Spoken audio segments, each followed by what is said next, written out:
Let's talk loneliness and boundaries. Hi, everybody. Today's episode is coming to you at a request from actually two different clients in different arenas of my life, asking me to do a podcast about loneliness, especially some of it having to do with gifted people with emotional overexcitabilities and boundaries. How does it all work together anyway? Well, I'm going to attempt to cover at least just the surface of this. This is a very big question with lots of nuances, and every one of us has our own unique way of living through and dancing with these two concepts. So if there's anything extra that you would like after you hear this podcast, feel free to email me and I'll see how I can serve you with these things. But let's get into it, shall we? So let's talk about loneliness first. I wrote a book called The Loneliness Cure to help people see that loneliness isn't necessarily what people think it is. Some people think loneliness and being alone are the same thing. They can interact, but they're not the same thing. Because I'm an introvert, and when I'm alone, I'm not always lonely. But yet I have felt lonely much of my life, especially when I was younger. And as I reflect and I look at this, I realize that loneliness has to do with being siloed or isolated or separated in reality or in perception from others. Because we're pack animals, humans are pack animals, we're meant to be in energetic connection with others of our same species. So when we're not, loneliness can surface. There's different kinds of loneliness, right? There's the loneliness that has to do with physical separation, which is what most people think about. Oh, I'm isolated, or there's nobody around me, or even in a crowd of people, I feel alone and disconnected. See, it's not the number of people. It's our perception and how we're thinking about whether we are connected or not to those people around us. I remember many times when I was younger in high school, it really comes out where I was around a lot of people and they were great and I really loved it. And inside I had this loneliness because I felt like I was different than them and they couldn't see it and I didn't know what it was. And there was this weird inner disconnect. So I had a lot of loneliness, even though on the outside there were plenty of people and my friendships were wonderful and things were good. So the loneliness can happen physically, but it also happens emotionally, where we don't think people will understand how we're feeling, especially like in grief, where there's a conflicting mass of emotion and grief, and we don't really understand it. And sometimes ourselves and other people say they understand, but they don't really get it in the same way because no two people do it the same. And there's all these things that can have us feel isolated or alone or separate from others. And there's also spiritual loneliness, right? Where what I believe is not what you believe. And so therefore I keep my mouth shut and I stay isolated, maybe because people aren't open-minded or they don't know how to dialogue or whatever the reason. I'm not going to get into reasons in this podcast. I just want to review that loneliness is much bigger than just being alone. And it has to do with our sense of connection and our sense of belonging. So in my book, The Loneliness Cure, I did talk about how it's not just if I'm around people, that there are steps we can take in order to maintain our connection. Because it first starts with our spiritual connection, which means our connection to our inner vision and purpose and our connection to the greater world. That's what I mean by spiritual. So how can we get there? That's loneliness. Now we have boundaries over here. Boundaries. Oh, what a topic. I should probably do a show just on boundaries. Boundaries are very interesting because they're fluid and they're always moving. So if you have really static, rigid, this is the way it is boundaries, you're acting out of fear. And that's not the healthiest option all the time. Boundaries are kind of like the system. They're the scaffolding, if you will, that allow us to live our lives. They give us the box, the parameters through which we do things. And there's two major sets of boundaries. There's the outer boundaries, which is the criteria I use to let other people in. Now, it's letting other people in emotionally, spiritually, physically, mentally, socially.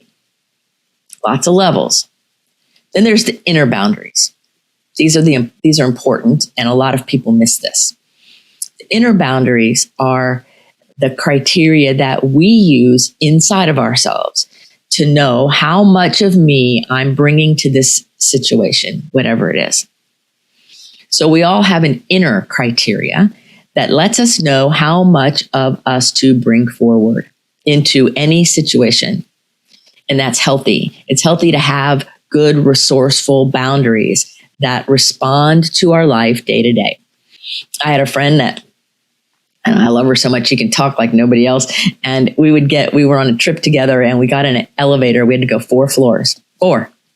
And somebody asked her in the elevator, how are you today? Well, between the lobby and the 4th floor of this hotel, these people got to hear how we met, what we were doing, and just about anything you could ever imagine that just fit into the time. And all they said is, how are you doing today? So there's a different boundary setting. It's not necessarily right or wrong. It's not about that. It's about, is it effective? Is it working? I never ask myself, is this bad or good? I always say, is what I'm doing, is what's happening working? If it's not working, we need to look at it. If it is working, then great. So there's all kinds of inner boundaries. How much of me do I let show up? And then there's all kinds of external ways that we have criteria for how we're going to let another person, entity, situation, whatever, into our world. Now, some people have boundaries that look open, but they're really made of plexiglass. So people think they're in, they think they're close, and they're not. And that yields loneliness on the person who has the plexiglass up. Because those other people think they're connected and they want to be connected. But the person with the plexiglass boundary up can look outside and it looks like everything is right there and connected, but they don't feel it. Or they're not feeling it because they have an invisible barrier that they put up somewhere along the line that they're not seeing. So if you ever think that you want to be connected in a situation or you feel that and you're not feeling it, look for what I call a plexiglass boundary, something that you have up that keeps people at a distance that maybe you put up and you don't need it anymore, or maybe not with this one person. Because sometimes we build up new boundaries to protect ourselves or keep ourselves safe. And then that time passes and it's time to relook at the boundary, which is why I always say they're fluid. Now, there's also boundaries and a different kind of them that I call a veil, like a really thin cloth veil that you see often around people of notoriety.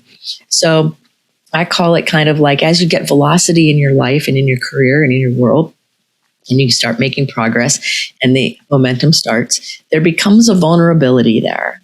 And one of the vulnerabilities is that a veil goes down. Like people think they know you. If you're a singer-songwriter, and I work with a lot of musicians, people think they know you through your music, and they do on some level, but they don't know you all the way, right? So that can create loneliness, that veil. Or if you're somebody who's leading a big organization or you're in a public eye for any reason, there is a veil around you. People think they know who you are by whatever they see. That's a part of it, but it's not all of it. You know, some of the Olympic athletes, I think it was Simone Biles actually, who recently was said, there's more to me than gymnastics, right? And that's true. It's true about all of us. There's more to us than what people see in that public eye. So that veil acts as a boundary where people look at that veil, they look through the veil and they think they know the person.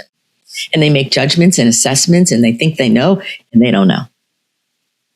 And so if you're in a position where you're behind the veil, you can experience a lot of loneliness because you'll see all those people out there thinking they know you and they don't know you.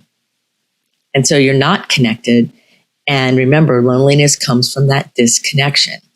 So there's lots of ways that loneliness and variant kinds of boundaries can interact and can feed each other. Yes, it's a really sometimes unique and complex thing. So I'm just trying to cover like the ways to look at it. So one of the big ways that I can tell if somebody's going to have loneliness and boundary issues is if their boundaries are squishy or they're unbalanced. If they start getting kind of hesitant and I just use the word squishy because that's what it feels like. It feels all squishy when there's no firmness in what they say they stand for or what's important Or are the kids running the household or the adults? Who's running the show here? I work with a lot of parents, and sometimes I wonder who's running the show. Is a 5-year-old running the show, the kids, or is the adult? Squishy boundaries will make it so that the children run the house more than the adults, right? Or what about being afraid to be alone? And so we stay in relationships that aren't necessarily healthy, or we don't say what's necessarily true so that we'll still be loved and cared about, and that person will stay around, and we come out of integrity in order to get our needs met or our perceived needs met. All of these squishy examples around boundaries create loneliness, because the truth is, when we come out of integrity and we separate ourselves, okay, from our own alignment, then we are creating our own loneliness. The other people can't be close to us even if they think they are. And we're creating that chasm by letting our boundaries be unhealthy and by coming out of integrity. There's so many factors to consider. So pay attention to your boundaries. Like, I had a client one time tell me they would do anything to be loved. They had such a strong fear of being alone that they stayed in not so great relationships.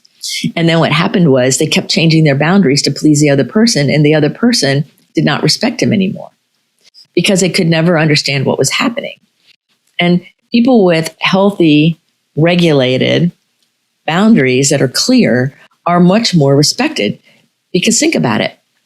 You know the rules. You know the rules with that person, don't you? If you know their yes means yes, their no means no, and this is how they operate, if you know that, then you respect them more. Then the connection can be more full and the loneliness drops away. Some people are afraid if they set healthy boundaries that people will leave them.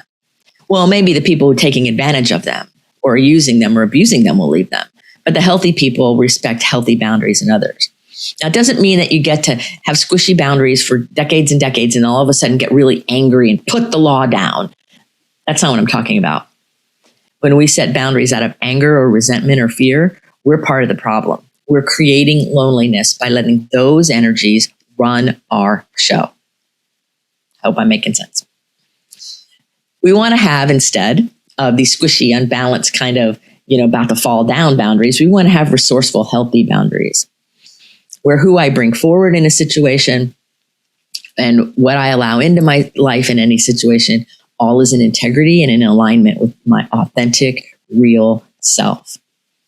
So in order to really be sure that we are connected to others in a healthy way, it takes a lot of introspection.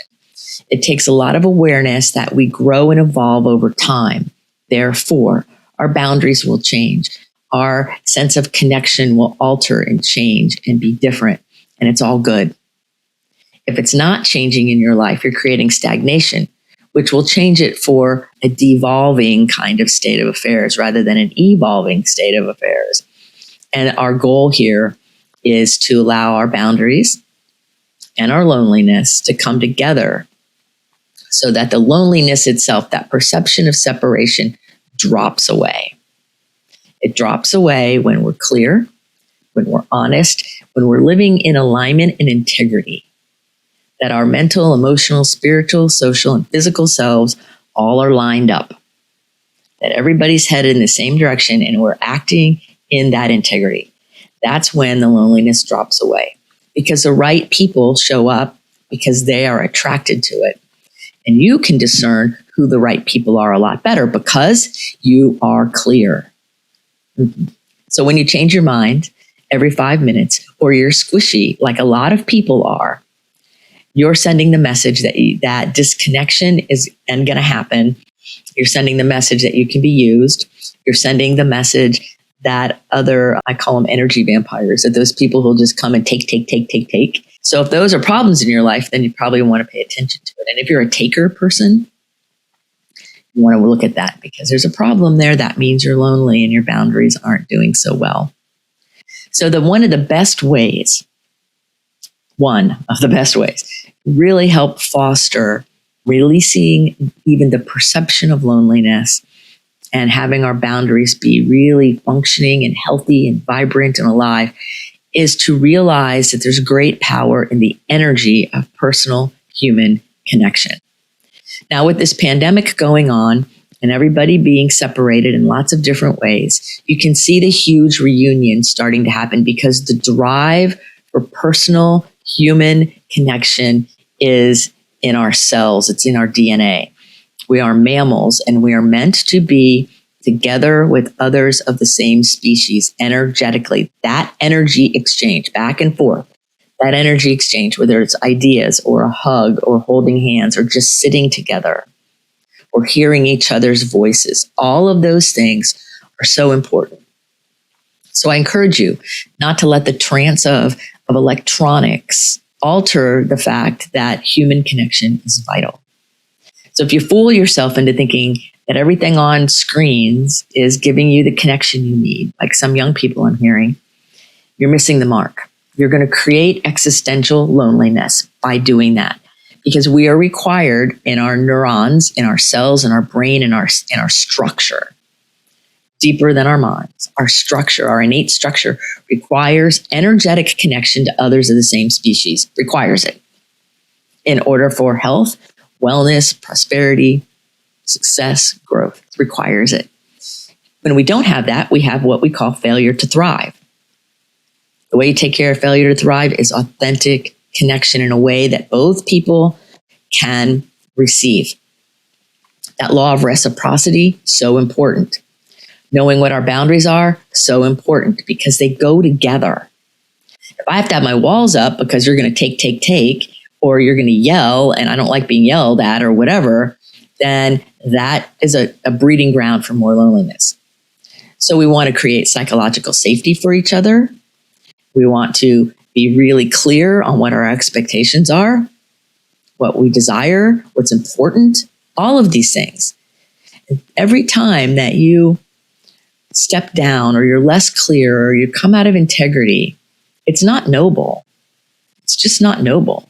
Every time you act from anger and fear and greed and avarice, you're way out of alignment. We're meant to be aligned. We're meant to be speaking and thinking and acting in accordance with our heart's desire, with the highest good for all concerned. So when we have loneliness in our lives, there's something out of wonkiness here. There's a separation that either we created or someone else did. Maybe we're going to an empty well, right? Maybe we're trying to be close to somebody who has all these walls up and you think you're going to get through the walls. Well, the only one who can take a wall down is the person who built it. That's how that works. So if you're beating on somebody's wall, trying to get close to them and they're not letting you in, you may want to reevaluate your investment in that beating on the wall. Just saying. So this is a big topic. I've covered a lot of ideas already. And I think what really matters is that we become aware on a deeper soul level that there's much more going on here than just, oh, I'm isolated because I didn't see my friends because of the pandemic and I didn't see my family. That's one part of it. There's so much more. And it matters that we realize that our boundaries are what's important. What is your criteria for how you know how you are going to show up in any situation? Do you know what that criteria is? Do you know how you choose what parts of you come into each situation? Are you conscious of it? Or are you sleepwalking? Do you know your criteria for how you allow others into your world on all these different levels? Yeah. Do you know? And if you don't know, this is time to start learning because it matters that we have clarity and it matters that we are seeking a better integrity, a better alignment, and more health for ourselves, for all of us. It matters. So if you need help with it, look me up. I'll help you with it. There's lots of people who can help you with it. But do something about it. Take an action that serves you. And I want to thank you for listening. And if you have questions or you need something else, please email me, put a note here. I will be happy to do anything I can to support you. In the meantime, if you liked this episode, like it, share it with your friends, subscribe to the platform you're listening to me on. And if you really liked it, will you please do a review? Yes. Reviews really help all of us. And I love to hear the feedback. Sometimes people say, well, you talk about really deep things, Diane, and I don't know how to do a review. Well, you could just simply say something simple, right? Like it hit home or thank you. But some kind of review for anybody that you're listening to really matters. It supports all of the people who are out here serving. So remember, your boundaries and your loneliness are connected. It matters that you're aware. Awareness is the first step. So become aware, become open, tell yourself the truth, and begin to free yourselves from the bondage that keeps this progressive kind of loneliness following you around by allowing yourself to be authentically connected to others of the same species. Until the next episode of Someone Gets Me, be well.